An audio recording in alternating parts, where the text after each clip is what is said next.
नमस्कार मित्रांनो, मी आहे प्रभाकर उगले आणि आता तुम्ही बघता ही गव्हाची पूर्णतः नैसर्गिक पद्धतीने केलेली शेती आहे. तर तुम्ही म्हणशाल नैसर्गिक पद्धतीने कशी? तर यासाठी कोणत्याही प्रकारचं रासायनिक खत आणि वेगवेगळे औषधं फवारण्या हे मी करत नाही.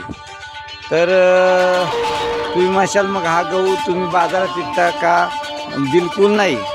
आता तुम्ही बघा शेतकऱ्याचं कसं आहे, शेतकऱ्याचा माल जेव्हा मार्केटमध्ये जातो तेव्हा त्याला कुणी व्हॅल्यू देत नाही. पण मी ठरवलं आहे का आता आपला माल आहे ना, आपल्या पुरताच पिकवायचा. आणि हा एवढा महागाचा माल आहे, आता त्याचं काय विचारता तुम्ही? अहो आता हा माल खाल्ल्यामुळं मी आजारी पडत नाही, म्हणजे भारी भारी डॉक्टरकडे जायची गरज नाही. तेवढे पैसे वाचले ना, बरोबर आहे का नाही?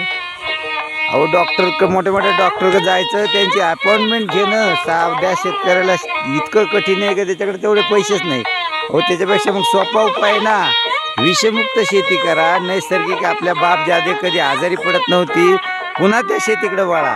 अहो पानभर 2 पानभर का होईना करा. हे बघा मी इकडच्या बाजूला भाजीपालासुद्धा केला आहे, तो पूर्णतः नैसर्गिक पद्धतीने केला आहे.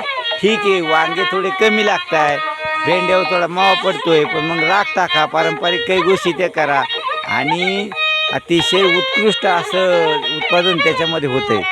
तर मित्रांनो, मला हेच म्हणायचं आहे, जसं एखाद्या चांगल्या गोष्टी पाहून भरावी आणि लोकांचं मन पाकळावं, तसं आता मन पाकळायला लागलं आहे. पण मी नाही देणार. हे जे काही पिकवणार आहे ना, मी स्वतः खाणार आहे आणि मी खातोच आहे. मागील 5 वर्षापासून हे करण्यामध्ये जो आनंद आहे तो काही वेगळाच आहे.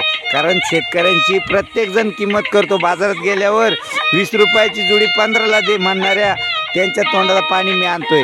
कारण मी मेथीची भाजीसुद्धा पिकवली, अतिशय मस्त आलेली आहे आणि मी दररोज मस्त 2 दिवसात 3 दिवसात खातोय. वेगवेगळ्या गोष्टी मी या ठिकाणी करतोय आणि मला त्याचा स्वर्गीय आनंद आहे. परंतु मला एकच सांगायचं, जे शेतकऱ्यांची किंमत करताय ना, त्यांना याची किंमत मोजावी लागते आणि लागू पण राहिली आहे. मला हे म्हणायचे की शेतकऱ्याची कधी किंमत करू नका. बाजारामध्ये त्याला तुम्ही भिकाऱ्यासारखं वागणूक देऊ नका. तुम्ही असं समजताय का तुम्ही त्याची किंमत करता? त्याच्या कांद्याला भाव नाही, त्याच्या कोणत्याही गोष्टीला गेलं का त्याची किंमत करता. पण त्यांनी जर त्याच्यापुरतं पिकवलं ना, तर तुम्हाला त्याच्या पाय पडूनच खावं लागेल. तुम्ही काय दगड नोटा नाही खाणार.